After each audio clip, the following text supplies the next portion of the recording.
Hello everyone, welcome to another video. I hope everyone's having a great start to the week. Let's check what the markets are doing today. Wait, what? No way. What the heck? Oh my goodness, I need to sell my stocks right now. All jokes aside, it seems from those stock price movements and from the media that a recession is finally upon us. Here's the first story on the Wall Street Journal. The Dow sinks 920 points as global sell-off intensifies. And here we have Barron's. Nasdaq slides 4% and volatility jumps. Recession talk is the driver. Reuters, Wall Street tumbles on growing recession worries. And finally, the one and only Bloomberg. Global market sell-off, Max 7 post record drop. So everyone keeps mentioning a recession, but what's the real reason behind this sell-off? After all, weren't things looking really good until very recently? So here I'm on Yahoo Finance, and out of all of these bullet points, there's only two of them that explain these drops in prices. All the rest is just emphasizing the declines in the stock markets, just so we know that things are really going bad. Employment figures published on Friday spooked US investors, pushing the three major indexes lower as market watchers speculated that the Fed Reserve has left it too late to cut its key interest rate. The data showed the US economy added 114,000 jobs in July when economists had expected 175,000. The unemployment rate stands at 4.1%. However, when I look at the chart for unemployment rate in the US, 4.3% doesn't seem like a very large number compared to historical averages. 4.3 is exactly the same as it was in July of 2017, and I'm pretty sure back then the economy was seen as very strong. People seem to forget that these unemployment rates here of 3.5, 3.6% came at a time when the Fed Reserve was pumping huge amounts of money into the economy so as to prevent unemployment rate and keep small businesses alive. It's also funny that no one is mentioning this chart right here. Every single valuation measure, whether that be PE or dividend yield, price to book, or price to free cash flow, all of these are between 1 and 2 standard deviations above historical averages. And this is not from an obscure presentation. This is JP Morgan's Guide to the Markets. Here they've charted the expected returns when the S&P 500 has the current forward PE, and that number is slightly below 5% for the next 5 years. People seem to think that the market will keep going up 20% every single year. And this is my favorite chart right here. You can see the top 10 stocks, or the Max 7, in the green right here, and the rest of the S&P 500 is the gray line. The top 10 stocks are trading for 150% of the historical average. And when you look at the top 10 stocks, which once again is the Mag 7, their market cap is about 36% of the index, but their earnings only contribute to about 25%.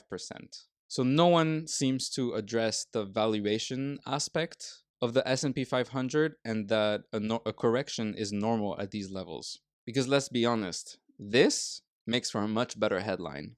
But let's be real, all of this is nothing but fugazi. At the end of the day, nobody can predict macroeconomics. Any amount of time that you spend thinking about recessions, interest rates, unemployment, all of that time is wasted time. If you're an index fund investor and the market is going down, just turn off your monitor and keep doing what you do. Dollar cost average every month into the index. Yes, it feels nice when the index is going up because you feel richer, but actually you will be creating more wealth when the index goes down and you're buying at a lower price. Now, if you're a stock picker, and I don't mean trader, I mean a fundamental long-term value investor, then you should be taking a bottoms-up approach anyways. You're not buying markets, you're buying businesses. So a bottoms-up approach means that you look at the individual business first, the economics of that business. First, you want to determine, is this a good business that I want to own?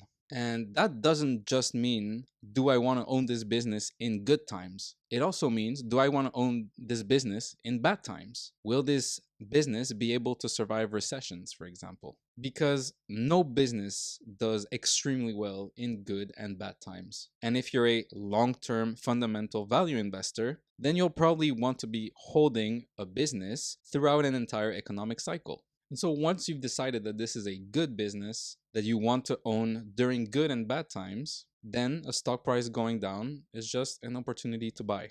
I should say, a potential opportunity to buy. But what does it mean to be a fundamental investor? It means that you're buying businesses instead of stocks. And you'd be surprised, a lot of stock pickers actually focus on the stock itself. If a stock they own is going up, then they're making money. If the stock they own is going down and their portfolio value is shrinking, then they're losing money. That makes sense, right? After all, the value of your portfolio is tangible. You can see it when you log into your investment account. And so for somebody that bought Nvidia, for example, at $130 per share, and they lose 22.5% in 2 weeks, that can be quite painful. And when you see all of these headlines about recessions, it gets really scary and you might want to sell. After all, you can tell yourself that if it's gone this far down, it'll probably keep going down and you can buy back in at a lower price. But that's people that buy stocks. If you're a fundamental investor,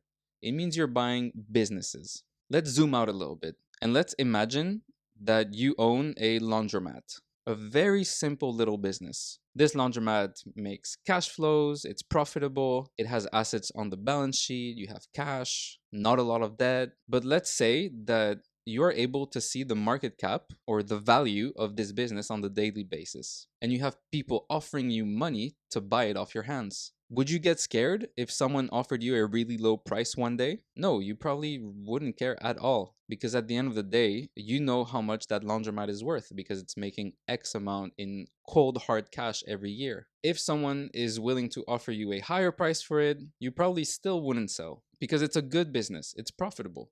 You would only sell it if someone came to you with an astronomical price that you just couldn't refuse. Because once you got that money and you sold that laundromat, you would have to find another good business to put money into. All this is to say that when you own a business, the stock price is only an indication of what other people are willing to transact that stock for. It's not an indication of the value of the business. Now, some people see the stock price as the reality. If a stock is $100 per share, then it must be worth $100 per share because that's what the market is pricing it at. But as a value investor, you know that's not true. You make your own assessment of what a business is worth based on the cash flows, and then the stock price is just an opportunity to buy or sell. If you already own the business and you're happy with it, then the stock price is almost irrelevant. So when you look at your portfolio, go through the holdings and ask yourself, am I happy owning this business and profiting from the cash flows via dividends and share buybacks and debt repayments and any other form of value creation? If the answer to that question is yes, then just turn off your TV and take a break from media outlets and social media.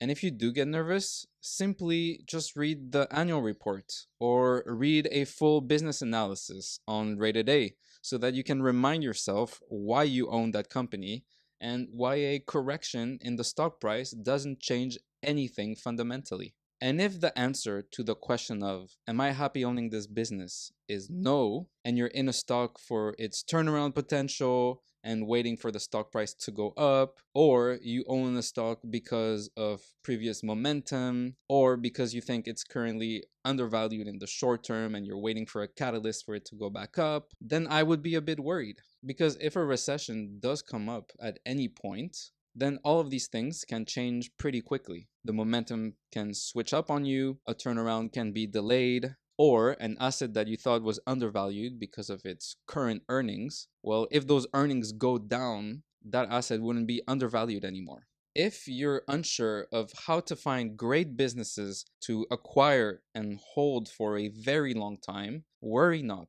I've created the RatedA platform just for that. You'll be able to spot which companies are the highest quality companies in the market thanks to the quality rating, which incorporates one, a business's moat, which is how a business can defend itself from competitors and does it have a durable competitive advantage. 2, a business's profitability. How much cash flow is this business likely to produce over its lifetime? And 3, what is the safety of that business? AKA, are there risks involved that could change the current situation and lead to a change in the mode or the profitability? And there's a whole analysis explaining what the business does, how does it make money, and full segments explaining each of these ratings. Not only that, but with the value rating, you'll also be able to get a clue as to when to buy these types of businesses. This value rating incorporates the company's quality rating and the free cash flow multiple. So a company with a very high quality rating and a very low free cash flow multiple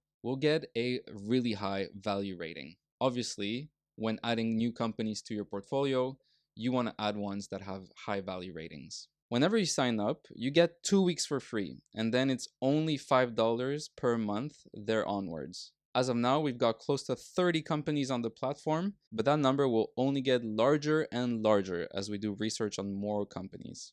Anyways, that's it for this video. I hope it was helpful. Take care, and I'll see you in the next one.